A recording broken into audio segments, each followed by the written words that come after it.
Bonjour Vincent. Bonjour Juan. Vous souhaitez que l'on revienne sur les propos de Guillaume Soro, le président de l'Assemblée nationale de Côte d'Ivoire.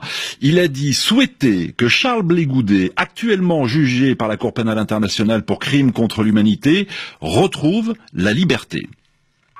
Oui, effectivement, M. Soro, Guillaume, veut l'acquittement de Charles Blé Goudé. Alors je voudrais savoir comment expliquer cette prise de position de M. Soro, Guillaume.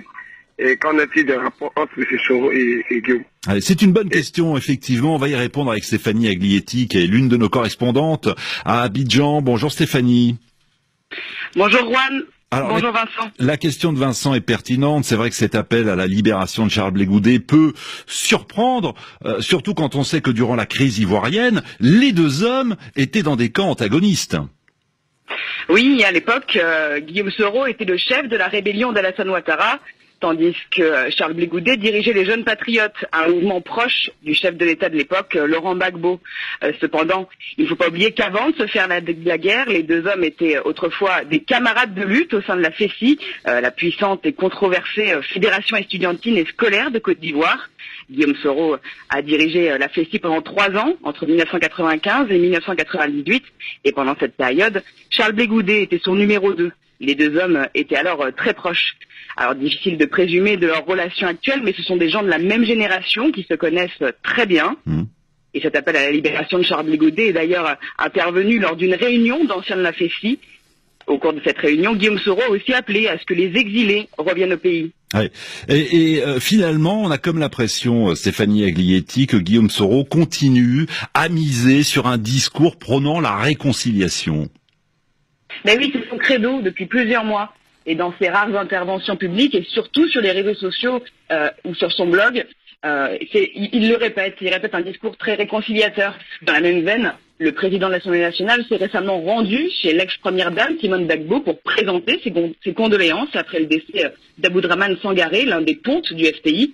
Lors de son allocution devant une assemblée quelque peu médusée, il est même allé jusqu'à demander pardon à ceux qui, au sein du parti de Laurent Gbagbo, avait souffert de sa gouvernance lorsqu'il était Premier ministre. Vincent, vous aviez une autre question? Oui, je voudrais aussi savoir, est-ce un moyen de rassembler des alliés pour les prochaines élections s'il se présentait? Je veux parler de M. Soro. De Guillaume Soro. Oui, autrement dit, est-ce que ce discours prônant la réconciliation aurait-il des arrière-pensées électoralistes en vue de la présidentielle de 2020? Quel élément de réponse peut-on apporter à Vincent, Stéphanie Aglietti? Et oui, c'est en tout cas une hypothèse formulée par de nombreux observateurs. Alors pour rappel, même s'il est toujours l'un des vice-présidents du RDR, Guillaume Soro est à couteau tiré avec le parti présidentiel. Ces derniers temps, ses soutiens le pressent d'annoncer sa candidature à la présidentielle dans 2 ans. Alors pour l'instant, l'intéressé reste silencieux et ne se positionne pas, mais appeler à la libération de Charles Blé Goudé et prôner la réconciliation devant un parterre d'anciens responsables de la FESI n'est pas anodin. Guillaume Soro réactive ses réseaux et semble vouloir raviver l'esprit de corps chez les anciens FESistes, qu'ils soient du FPI ou d'autres partis. Selon les analystes, alors que la coalition au pouvoir vient de voler en éclats, Guillaume Soro se rêve en Macron ivoirien, capable de rassembler des soutiens d'horizons divers. Il ne faut pas oublier que par son parcours, il est l'un des rares à transcender les clivages politiques. Il garde aussi des liens avec le PDCI d'Henri Konan-Bédier qui vient de rompre avec la coalition au pouvoir.